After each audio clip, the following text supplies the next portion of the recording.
Respected jury members and all the participants. Management of lockdown from policing perspective is indeed a unique experience for all of us, not only for police, but all the departments. No one has ever seen such thing in our career.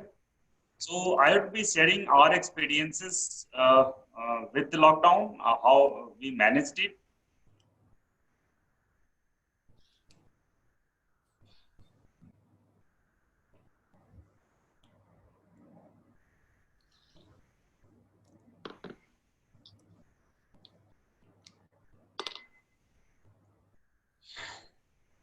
So towards the end of March, when this lockdown was announced, we were preparing for India South Africa cricket match. The match was planned here at Eden Gardens, and we were not sure where the match will be there. And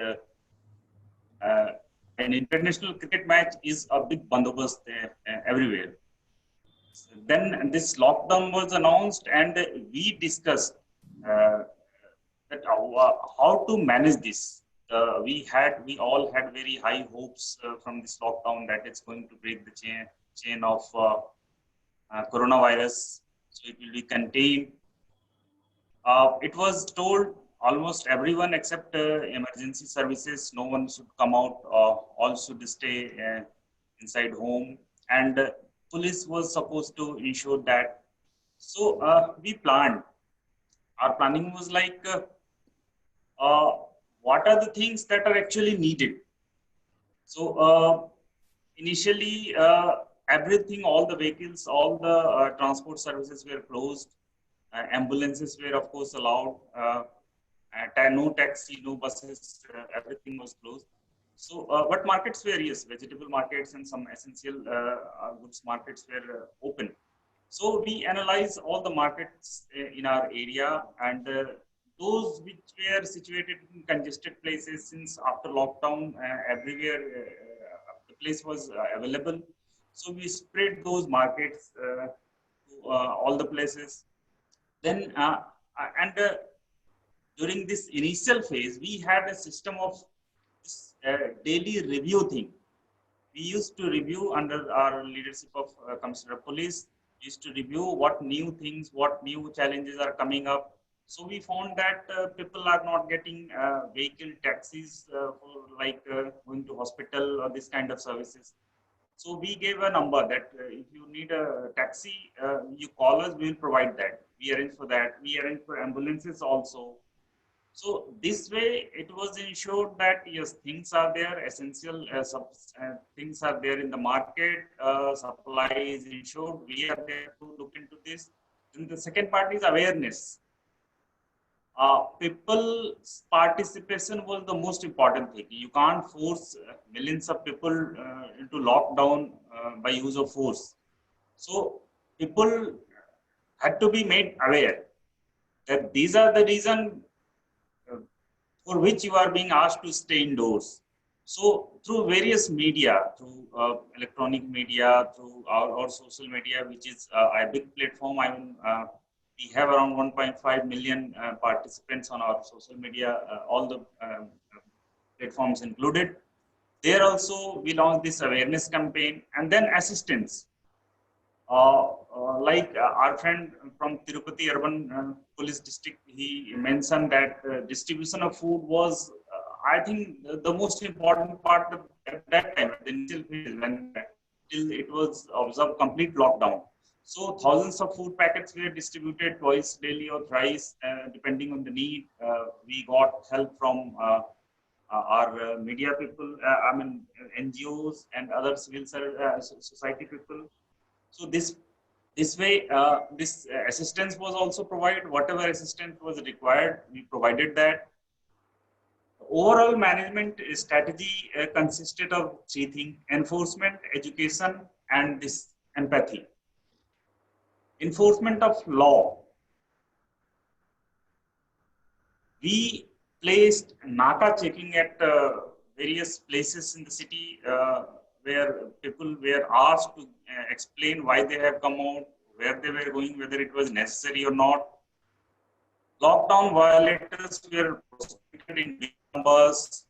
We reprogrammed our automatic system like ANPR system, CCTV camera system, basically automatic number plate readers, that if any vehicle was noticed, a message was generated to and sent to that person that you please explain why have you come out.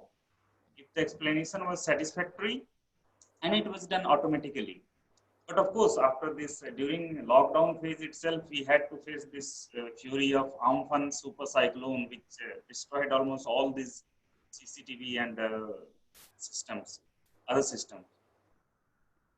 Then a field visit by senior officers, including Commissioner of Police himself, sensitizing of our field formation field officers. Uh, as a frontline warrior, you have a double responsibility to educate others and to protect yourself also. So we provided the kind of protective gears that were required, like masks was provided to all the police officers. Then PPE kits were provided to those officers who are in hospitals and other places. So this way, this enforcement thing was managed.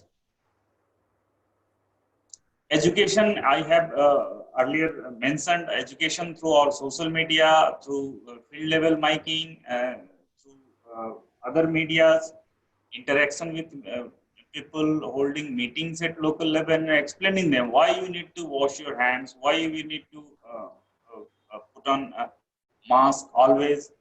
These were the things that we undertook. This distribution of food packets, dry ration, at some places, masks, uh, whatever fruits, whatever was required and whatever was available to us, we did it extensively throughout the city, wherever it was needed.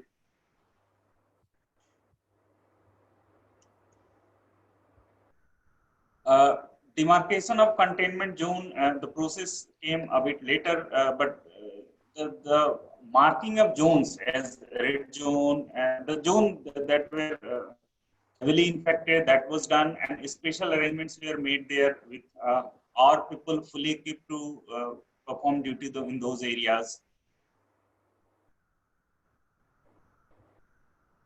Daily field visit, as I mentioned, all the senior officers we visited, we interacted with our officers. What challenges are you facing? What else needs to be done? What are the things that you are doing or you want or need to be provided to you?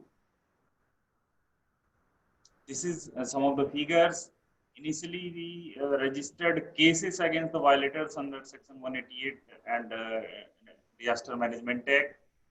Many people were arrested for violation also. Their vehicles were seized. They were prosecuted for not wearing masks. They were prosecuted for spitting in public. So this was undertaken initially. The tendency of violation was more, but later on we found that it plateaued, and I mean, always it was declining, and we got some good press coverage also for that.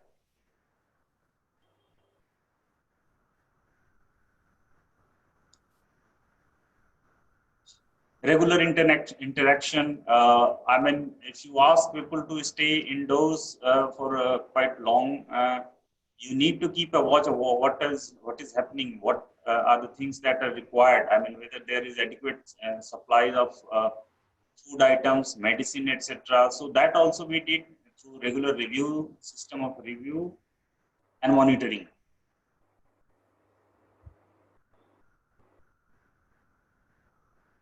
We had a dedicated portal for issuing passes also for essential services. They could apply online there and get the passes online. So through this, we issued e-passes also for interstate and intra-state movement also. These are some of the picture of distribution, which was one of our main activities during this lockdown phase.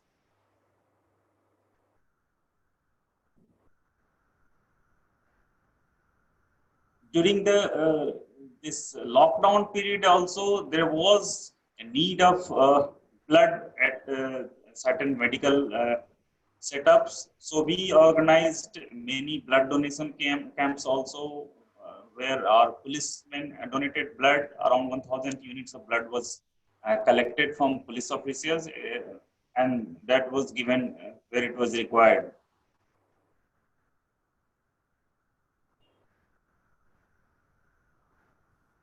This is a picture of Kolkata, which got mentioned in the New York Times also.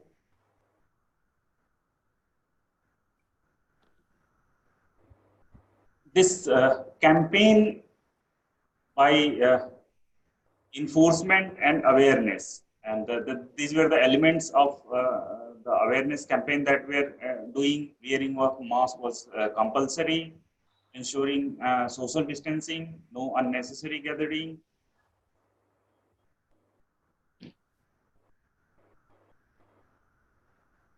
So this was our experience that I shared with you during the lockdown. Thank you.